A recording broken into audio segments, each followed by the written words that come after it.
اعوذ باللہ من الشیطان الرجیم بسم اللہ الرحمن الرحیم ربی ادخلنی مدخل صدق واخرجنی مخرج صدق واجعل لی من لدنک سلطانا نصیرا اللہم صلی علی سیدنا محمد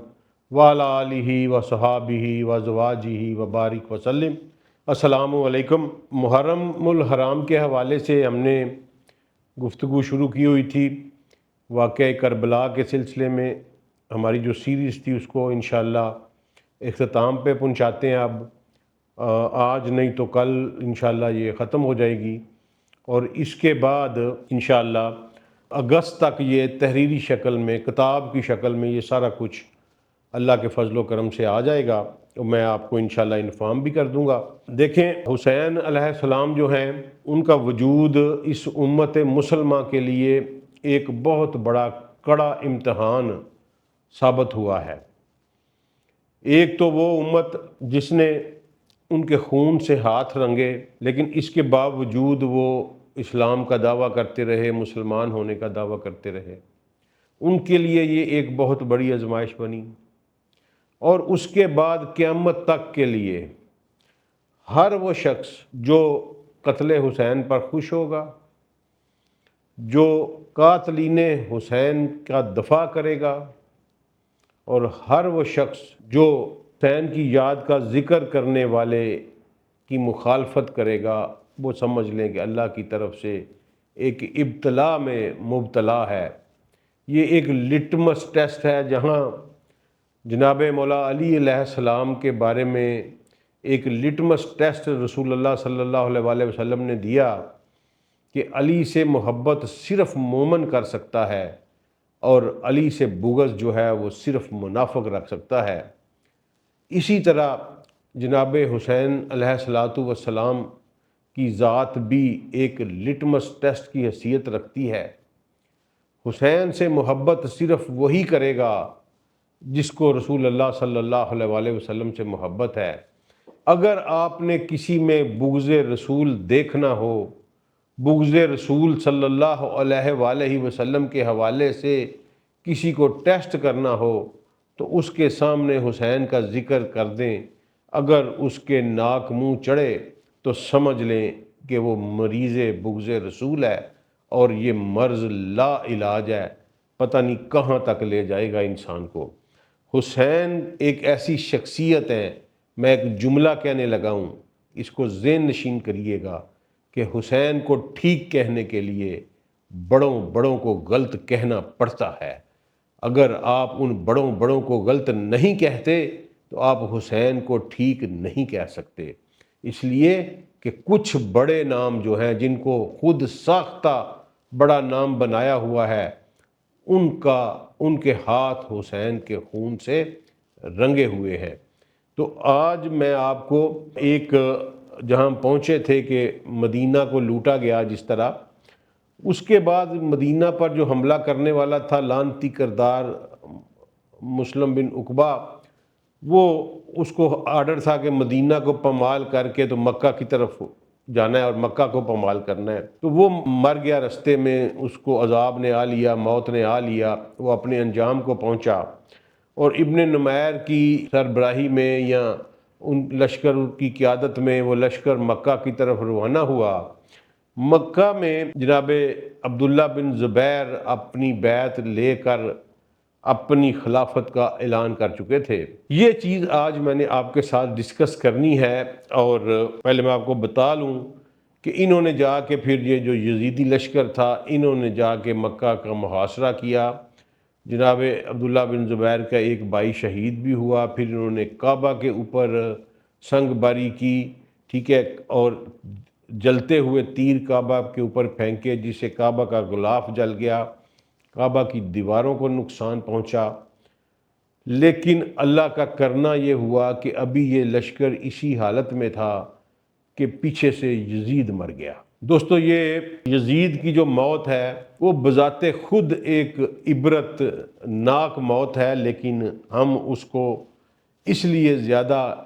تذکرہ نہیں کرتے کہ اس نے جو جرائم کیے ہیں اس کے حوالے سے یہ سزا بہت تھوڑی تھی، اس کی سزا ابھی باقی ہے، اور وہ اللہ کے فضل اور کرم سے میں اللہ کی رحمت پہ یقین کرتے ہوئے یہ کہتا ہوں کہ وہ اس وقت بھی جہنم میں جو ہے وہ جل رہا ہوگا۔ یزید جو تھا، یہ اس کی موت اس طرح ہوئی کہ یہ ذلیل انسان اپنی کسی گرل فرینڈ سے ملنے کے لیے بنو کلب کی بستی میں گیا اور پھر وہاں کہیں لگا، پتہ نہیں لگا، لوگوں نے مار دیا، خود ہی مر گیا شراب پی کے، واللہ عالم اس کے ساتھ کیا ہوا۔ ٹھیک ہے، دیکھیں نا کہ کمینگی کی انتہا دیکھیں، کردار کی گراوٹ دیکھیں اور حرام زدگی کی خصلت دیکھیں کہ 3 بر اعظموں کا حکمران رات کے وقت چوری اکیلا ایک گرل فرینڈ سے ملنے کے لیے جاتا ہے۔ اس سے زیادہ کردار کی گراوٹ اور کیا ہو سکتی ہے؟ تو وہ جب اس کی لاش ملی، وہ پھولی ہوئی تھی، اپنے انجام کو پہنچ چکا تھا، ہمیں اس سے کوئی غرض نہیں۔ میں آپ کو یہ بتاتا ہوں کہ جب آپ ہسٹری پڑھتے ہیں نا جی، ہسٹری کا لکھنے والا بھی، کیونکہ ایونٹ گزرنے کے بعد ہسٹری لکھی جاتی ہے عموماً، اور دوسری بات یہ ہے کہ ہسٹری کا لکھنے والا بھی ڈاٹ کنیکٹنگ کے ذریعے اپنے کنکلوژن جو ہے وہ ڈرا کرتا ہے۔ فار ایگزامپل میں اس کی ایک مثال آپ کو دیتا ہوں کہ 1 on 1 ملاقات ہوئی ہے کہ جناب شہباز شریف اور ٹرمپ کے درمیان۔ اب 1 on 1 ملاقات کا کوئی ایویڈنس نہیں، وہ باتیں جو باہر آ کے ٹرمپ بتائے گا، وہ باتیں جو شہباز شریف بتائے گا، اس کے علاوہ کیا ہوا ہے اس میں، یا فرض کریں کہ 1 on 1 ملاقات ہوئی 2 حکمرانوں کے درمیان اور انہوں نے کوئی آفیشیل سٹیٹمنٹ ایشو نہیں کی۔ اب اس پہ حکمران نے تو کر لی، انہوں نے کیا بات کی، اس پہ جو ہسٹورین ہے وہ ڈاٹ کنیکٹنگ سرکمسٹانشل ایویڈنسز کو مد نظر رکھتے ہوئے وہ کنکلوژن ڈرا کرے گا کہ انہوں نے یہ بات کی ہوگی، یہ بات کی ہوگی، یہ برننگ ایشو تھا، یہ پرابلم تھا، یہ پرابلم تھا۔ تو اس لیے ہسٹری جو ہوتی ہے یہ کبھی بھی آکولر ایویڈنس اس میں بہت کم ہوتا ہے، ٹھیک ہے، چشمدید گواہی اس میں بہت کم ہوتی ہے۔ اسی طرح ہسٹری کا ریڈر جو ہوتا ہے وہ گوشے جو ہسٹورین سے رہ جاتے ہیں، یا ہسٹورین کسی اپنے تعصب کی وجہ سے یا اپنے معروضی حالات کی وجہ سے، کسی دباؤ کی وجہ سے، کسی لالچ کی وجہ سے، اپنی کسی اٹیچمنٹ کی وجہ سے، کوئی بھی فیکٹر ہو سکتا ہے، اس سے سہون بھی رہ سکتے ہیں، وہ گوشے جو ہسٹورین سے رہ جاتے ہیں، جو کریٹیکل ہسٹری کا ریڈر ہوتا ہے وہ اس ڈاٹ کنیکٹنگ کے بعد ان میں سے فیکٹس ڈیٹیکٹ کرتا ہے اور پھر ان کی بیس کے اوپر کنکلوژن جو ہے وہ ڈرا کرتا ہے۔ میں نے آج آپ کے ساتھ ڈسکس کرنا ہے کہ قاتلین حسین کا انجام کیا ہوا اور کون سی فورس تھی جو پیچھے کام کر رہی تھی، اس کو ڈاٹ کنیکٹنگ کے ذریعے ہم نے جو ہے منظر عام پہ لے کے آنا ہے۔ سب سے پہلے جو اہل تشیع جو ہیں وہ زیادتی کرتے ہیں، ٹھیک ہے، وہ تو سارے صحابہ کے ساتھ کرتے ہیں اور عبداللہ بن زبیر کے ساتھ خصوصی زیادتی کرتے ہیں، وہ اس بات کو بھول جاتے ہیں۔ دوستو، میں نے آپ کے ساتھ جنگ جمل کا جو لیکچر شیئر کیا تھا اس میں نے یہ ثابت کیا تھا ہسٹوریکل فیکٹس کی بنیاد کے اوپر کہ جناب طلحہ اور جناب زبیر بن عوام سلام اللہ علیہ و رضوان اللہ علیہم اجمعین کا کوئی کردار نہیں ہے جنگ جمل میں، ٹھیک ہے۔ اگر کسی کو ڈاؤٹ ہے تو میرا وہ جنگ جمل کے جو اسباب ہیں وہ لیکچر دیکھ لیں،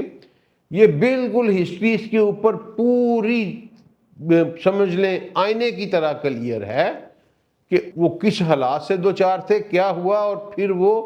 جنگ سے دستبردار ہو گئے۔ انہوں نے مولا علی علیہ السلام کے خلاف تلوار نہیں اٹھائی، ٹھیک ہے۔ یہ ایک مانا ہوا ہسٹوریکل فیکٹ ہے اور یہ اہل تشیع بھی اس کے اوپر بالکل ڈس ایگری نہیں کر سکتے کہ جناب طلحہ بن عبید اللہ اور جناب زبیر بن عوام رضوان اللہ علیہم اجمعین و سلام اللہ علیہم نے مولا علی علیہ السلام کے خلاف تلوار نہیں اٹھائی۔ اچھا، اس کے باوجود کہ ایک اسٹرانگ ہسٹوریکل ایویڈنس ہمیں ملتا ہے جو کہ اہل تشیع کی کتابوں میں بھی موجود ہے اور ہماری کتابوں میں بھی موجود ہے، کہ جب معاویہ بن ابو سفیان کی وفات کی اطلاع مدینے پہنچی تو اس وقت جب کہ ولید بن عتبہ وہاں گورنر تھا اور مروان وہاں جو ان سب کا سمجھ لیں کہ سرپنچ تھا، ان دونوں نے یہ ڈیسائیڈ کیا کہ ابھی اسی وقت رات کے وقت حسین کو بلا کے تو ان سے بیعت کا تقاضا کیا جائے۔ تو اس وقت تمام کتابوں میں یہ بات لکھی ہوئی ہے کہ جب وہ قاصد حسین علیہ السلام کے پاس گیا، رات کا وقت تھا اور حسین اور عبداللہ بن زبیر اکٹھے بیٹھے ہوئے تھے۔ اب اس سے آپ ذرا نتیجہ اخذ کریں، نیوٹرل ہو کے، بالکل اپنے دل صاف کر کے، کہ اگر جناب زبیر بن عوام کی دشمنی ہو گئی ہوتی جناب مولا علی علیہ السلام سے، کوئی ترک تعلق ہو گیا ہوتا، تو اس وقت عبداللہ بن زبیر اور جناب حسین علیہ السلام رات کے اس پہر میں، اس کا مطلب ہے اگر وہ اکٹھے بیٹھے تھے تو کوئی نہ کوئی سمجھ لیں کہ غیر معمولی حالات تھے جس کی وجہ سے رات کے وقت وہ اکٹھے بیٹھے تھے۔ مائٹ بھی، کیونکہ جناب حسین علیہ السلام کو جب یہی پیغام ملا کہ امیر مدینہ آپ کو بلا رہے ہیں، تو یہ طبری میں بھی لکھا ہوا ہے اور بھی کتابوں میں لکھا ہوا ہے، جناب حسین علیہ السلام نے یہ جملہ فرمایا تھا کہ لگتا ہے کہ ان کا طاغوت مر گیا ہے۔ ٹھیک ہے، اس کا مطلب ہے کہ انہوں نے یہ جملہ سنتے ہی جب یہ کہ آپ کو ان کو بتایا نہیں گیا، ان کو صرف یہ بتایا گیا کہ آپ کو امیر مدینہ بلا رہے ہیں، تو اس وقت حسین علیہ السلام کے منہ سے یہ جملہ نکلنے کا مطلب ہے کہ کوئی نہ کوئی سن گن ان کے پاس تھی کہ یہ اس طرح کا کوئی واقعہ ہونے والا ہے، معاویہ بن ابی سفیان کی رحلت ہے، قریب ہے، یا وہ بیمار ہے، لائک وائز اس طرح کا کوئی، جس کی وجہ سے یہ دونوں رات کو کوئی میٹنگ کر رہے تھے۔ اچھا، وہاں بھی عبداللہ بن زبیر نے کہا کہ حسین آپ نہ جائیں۔ ٹھیک ہے، حسین نے بڑی تدبیر کے ساتھ وہاں گئے، اور وہ میں آپ کو بیان کر چکا ہوں وہ، ٹھیک ہے۔ اس سے یہ اخذ ہوتا ہے کہ they were on the same page۔ جو میں بات آپ سے ثابت کرنا چاہتا ہوں کہ they were on the same page، اور ان کے ساتھ پھر ایک اور شخصیت ملتی ہے، یہ دونوں مکہ چلے جاتے ہیں، اور مکہ میں پھر ان کے ساتھ ایک اور شخصیت ملتی ہے، وہ ہے عبداللہ بن عمر۔ اب اہل تشیع نے تو ذمہ اٹھایا ہوا ہے، پتہ نہیں کیوں تمام صحابی رسول کو وہ عجیب و غریب نظر سے دیکھتے ہیں، اور اللہ معاف کرے، استغفر اللہ، ہمیں ان کے رویے پہ دکھ ہوتا ہے، افسوس ہوتا ہے، ٹھیک ہے، اور دل دکھتا ہے کہ وہ جس طرح کی زبان استعمال کرتے ہیں اصحاب رسول رضوان اللہ علیہم اجمعین کے بارے میں۔ لیکن جب آپ امپارشل ہو کے دیکھتے ہیں، جب آپ نیوٹرل ہو کے سٹڈی کرتے ہیں، تو آپ یہ دیکھتے ہیں کہ اس وقت جو حالات ہو چکے تھے 20 سالہ دور آمریت کے بعد، تو عبداللہ بن زبیر، جناب حسین بن علی اور جناب عبداللہ بن عمر رضوان اللہ علیہم اجمعین، یہ ایک پیج پہ ہمیں نظر آتے ہیں، اور عبداللہ بن زبیر اور امام حسین علیہ السلام کے درمیان میں یہ انڈرسٹینڈنگ ہمیں تاریخ کے صفحات کے اوپر بالکل انالیسس کرنے سے نظر آ جاتی ہے کہ یہ انڈرسٹینڈنگ تھی کہ قیام کا اعلان عبداللہ بن زبیر مکہ میں کریں گے اور حسین ابن علی کوفہ میں کریں گے، اور پھر یہاں حکومت مستحکم کر کے ان کو شام سے نکالیں گے اور اسلام کو غلامی سے چھڑائیں گے اور اس طاغوت سے نجات دلائیں گے یزید بن معاویہ کے۔ اچھا، اس کے ساتھ ساتھ عبداللہ بن عمر اور جناب محمد بن حنفیہ کا کردار جو ہمیں ہے نا جی، وہ بھی تھے سیم پیج پہ، لیکن ڈیلیبریٹلی انہوں نے ایک مسالت پسندی کا کردار اپنایا، ٹھیک ہے، اور یہ ڈپلومیٹیکلی بہت ضروری تھا، کیونکہ they were very cruel people، بندہ مارنا ان کے لیے کوئی مسئلہ ہی نہیں تھا۔ تو انہوں نے یہ ڈیلیبریٹ مسالت پسندی کا کردار اپنایا۔ یہ میں آگے چل کے آپ کو بتاتا ہوں کہ کیوں میں یہ بات کہہ رہا ہوں، کیونکہ حسین، جب میں بتا دیتا ہوں، حسین علیہ السلام کے قاتلوں کو چن چن کے مارا کس نے؟ مختار سقفی نے، ٹھیک ہے۔ شیعہ کتابوں میں انہیں امیر مختار سقفی لکھا جاتا ہے، میں بھی ان سے بڑی محبت کرتا ہوں، مجھے پتہ ہے کہ ان کے اوپر جو الزامات لگائے گئے وہ سارے کا سارا بنو امیہ کا پراپیگنڈا ہے۔ مختار سقفی نے ہمارے دلوں کو ٹھنڈا کیا، مختار ثقفی کا نام آج بھی ہماری آنکھوں کا سکون بنتا ہے۔ مختار ثقفی نے چن چن کے ایک ایک بندے کا اذیت ناک اور ذلت امیز موت دی، لیکن اہل تشیع بھی یہ بھول جاتے ہیں کہ اس سب کے پیچھے دو شخصیات تھیں۔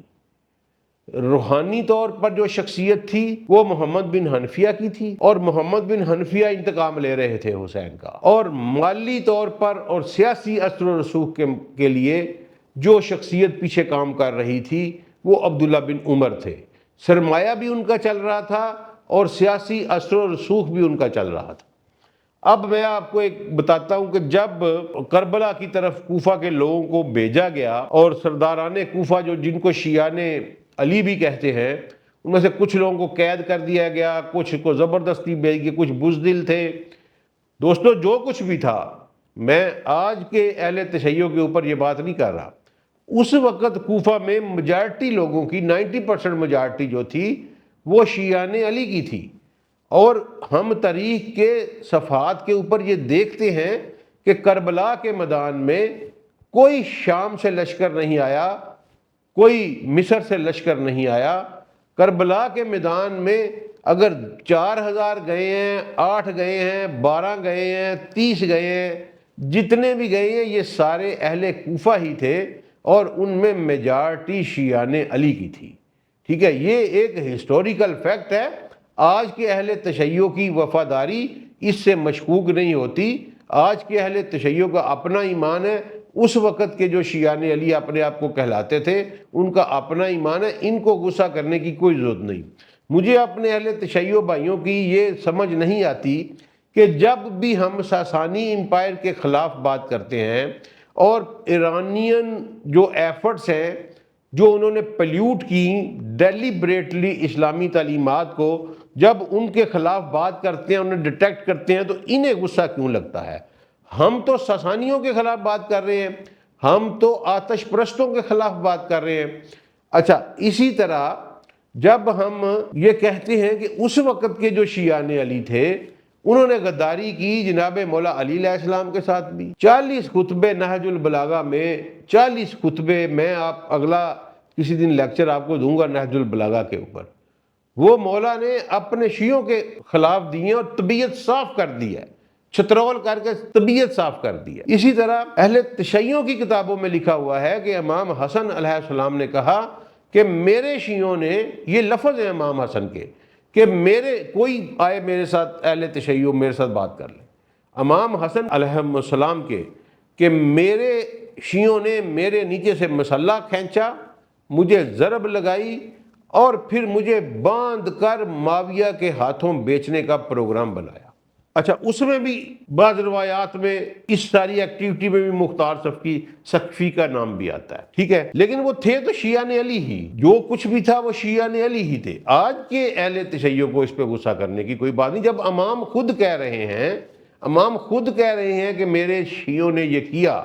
تو یار اس میں غصے والی کون سی بات ہے؟ اچھا، جب یہ مختار ثقفی جو ہے یہ کربلا کے وقوع سے پہلے اس کو ابن زیاد نے قید کر دیا۔ اچھا، ابن زیاد نے جب اس کو قید کر دیا اور پھر کربلا کا واقعہ رونما ہو گیا، انہوں نے فتح کا جشن منا لیا، اور یہ جو تھا ابن زیاد یہ مختار ثقفی کو قتل کرنے والا تھا۔ اب ہوا یہ کہ بہت کم لوگوں کو پتا ہے کہ مختار ثقفی جو تھا وہ جناب عبداللہ بن عمر کا سالہ تھا۔ عبداللہ بن عمر اس کے سگے بہنوئی تھے۔ اچھا، یہاں آپ کو پتہ چلتا ہے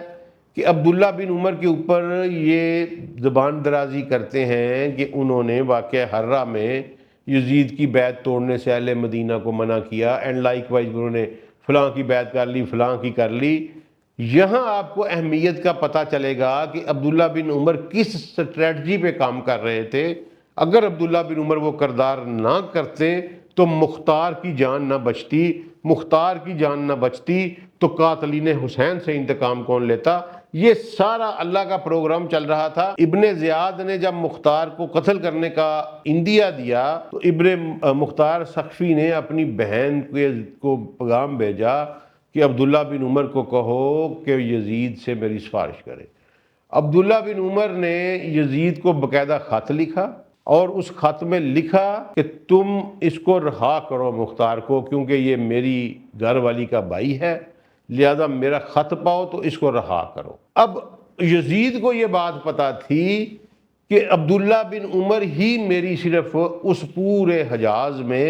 ایک ایسی آواز ہے، اگر میں نے عبداللہ بن عمر کو ناراض کر دیا، اور عبداللہ بن عمر بھی اسٹریٹجی کے تحت ان کے ساتھ ملے ہوئے تھے کہ یزید نے یہ سوچا کہ اگر میں نے عبداللہ بن عمر کو ناراض کر دیا تو میں اپنی ایک بہت بڑی سپورٹ سے محروم نہ ہو جاؤں۔ اس نے ابن زیاد کو لکھا کہ جو ہی میرا خط پاؤ مختار ثقفی کو رہا کر دو۔ اب وہ بالکل کہتے ہیں جی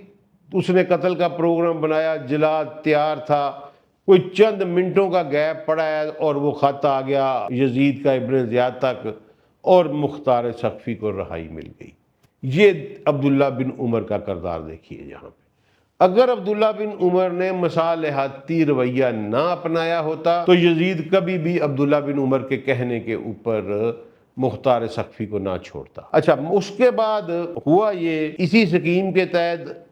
قیام کا اعلان کیا جناب عبداللہ بن زبیر نے،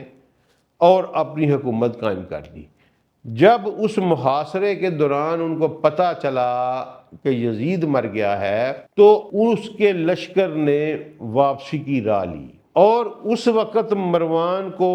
عبداللہ بن زبیر کے بھائیوں نے مدینہ میں گرفتار کر لیا تھا۔ وہ کہتے ہیں کہ لمحوں نے خطا کی تھی، صدیوں نے سزا پائی ہے۔ عبداللہ بن زبیر کی یہ لمحوں کی خطا کہ عبداللہ بن زبیر نے اس کو شام جانے کی اجازت دے دی۔ اگر عبداللہ بن زبیر وہیں اس کا کلا کما کر دیتے تو آج اسلام کی تاریخ صریحاً مختلف ہوتی۔ لیکن وہی میں نے آپ کو کہا نا کہ یہ ظلم بھی دیکھا ہے ہم نے تاریخ کے صفحات پہ، لمحوں نے خطا کی تھی،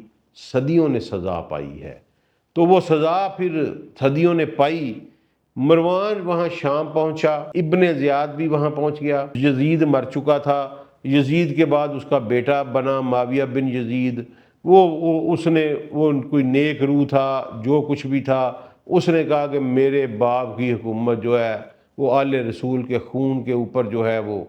قائم ہے، میں ایسی حکومت پہ تھوکتا بھی نہیں۔ انہوں نے اس کو گالیاں دیں، پتہ نہیں کیا کیا، کمرے میں بند کر دیا۔ بہرحال وہ حکومت چھوڑ کے بھاگ گیا، اور چند دنوں کے بعد وہ بھی اللہ کو پیارا ہو گیا۔ اللہ جانے اس کے اعمال جانے، ٹھیک ہے، ظاہری طور پر تو یہی لگتا ہے کہ اس نے اچھا اقدام کیا۔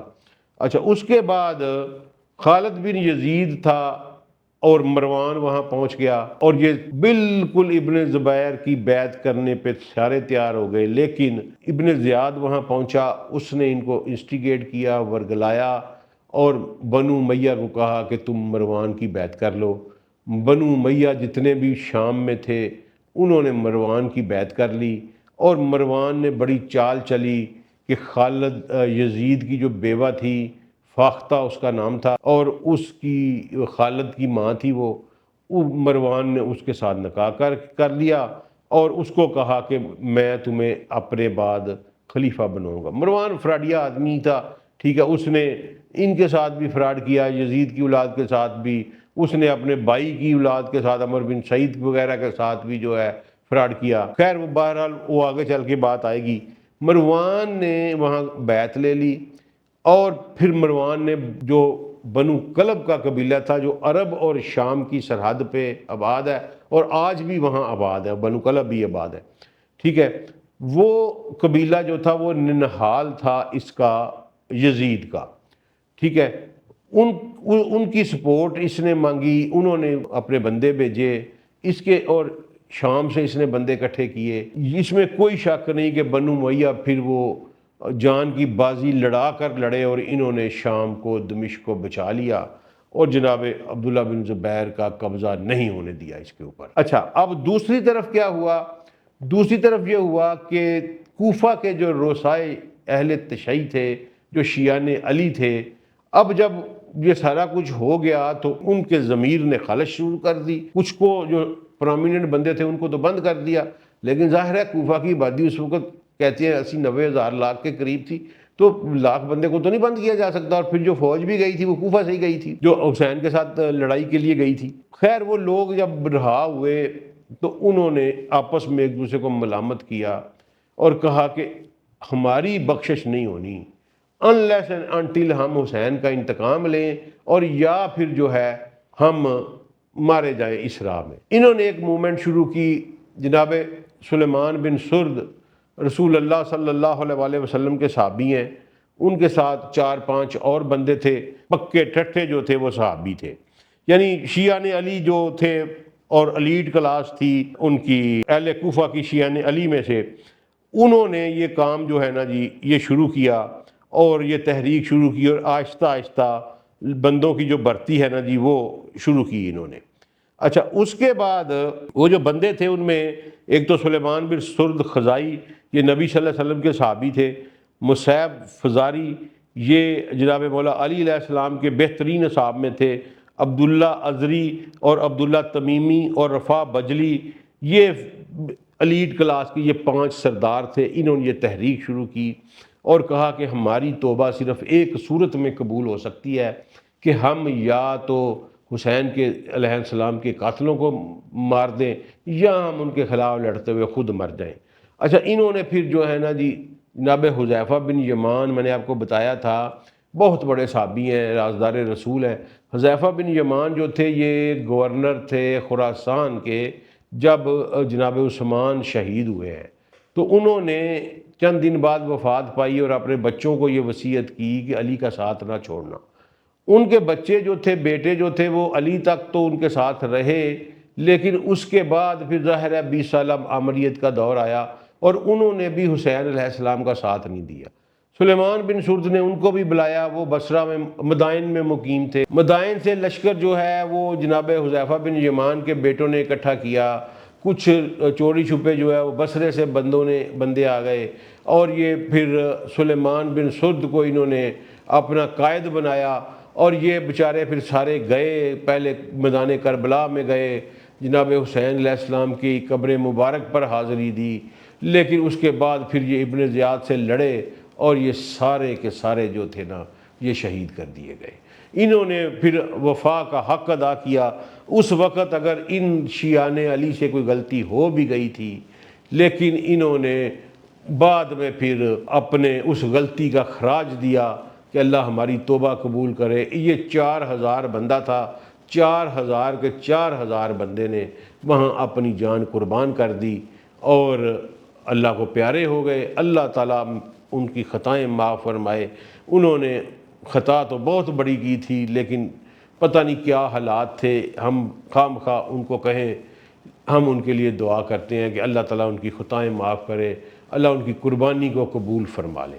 اچھا اس کے بعد پھر جناب باری آتی ہے اس کی مختار ثقفی۔ مختار ثقفی گیا، اس نے جناب محمد بن حنفیہ، میں آپ کو تعارف کراتا چلوں، محمد بن حنفیہ جناب مولا علی علیہ السلام کے بیٹے ہیں۔ بنو حنفیہ کی ایک عورت تھی، ان کے ساتھ انہوں نے شادی کی، اس میں سے محمد پیدا ہوئے، اس لیے ان کو محمد بن حنفیہ کہتے ہیں۔ مولا علی علیہ السلام کے بہت پیارے بیٹے ہیں، ٹھیک ہے، بڑا پیار تھا، اور حسنین کریمین کے ساتھ ان کا بہت پیار تھا۔ حسین علیہ السلام جب مدینہ سے نکلے ہیں تو محمد بن حنفیہ کو وہاں چھوڑ کے گئے تاکہ وہ پیچھے سے باقی جو اہل و عیال تھے، جو بنو ہاشم کی فیملی ممبر تھے، ان کو لک آفٹر کر سکیں۔ کچھ اہل تشیع ان کو بھی اچھا خیال نہیں کرتے، کچھ اچھا خیال کرتے ہیں، لیکن میرا خیال ہے محمد بن حنفیہ نے بڑا ہی ڈپلومیٹک اور مسلط پسندی کا کردار ادا کر کے ایک طرح سے سمجھیں کہ حسین علیہ السلام کے انتقام لینے کے پیچھے جو روحانی فورس تھی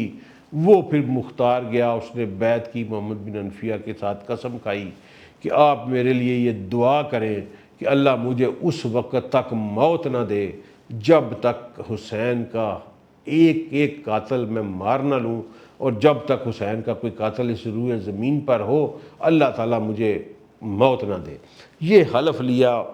مختار ثقفی نے، اور پھر اس کے اوپر میں نے آپ کو بتایا کہ اس کی جان بچائی تھی عبداللہ بن عمر نے، اور اس کی سگی بہن تھی عبداللہ بن عمر کے۔ عبداللہ بن عمر نے پھر اس کو فنانس کیا، ٹھیک ہے، اس کو پیسے دیے، اور اس کو اپنی پولیٹیکل پناہ میں رکھا، وہ پھر فورس اکٹھی کرتا رہا۔ اس پہ پھر ہم انشاءاللہ جو ہے نا جی آخری جو ہماری بات ہوگی کہ یہ جتنے بڑے بڑے شمر، یہ خولی، یہ سنان بن انس اور ابن زیاد، ان کے اور عمر بن سعد، ان کے ساتھ پھر مختار سقفی نے کیا کیا، اس کے اوپر پھر اب کل ہم آخری اپنی جو ہے وہ گفتگو کریں گے اور اس کو کلوز کریں گے انشاءاللہ۔ اور یہ آج میں نے آپ کو ڈاٹ کنیکٹنگ آف ہسٹری جو ہے وہ بیان کی ہے۔ السلام علیکم ورحمۃ اللہ وبرکاتہ۔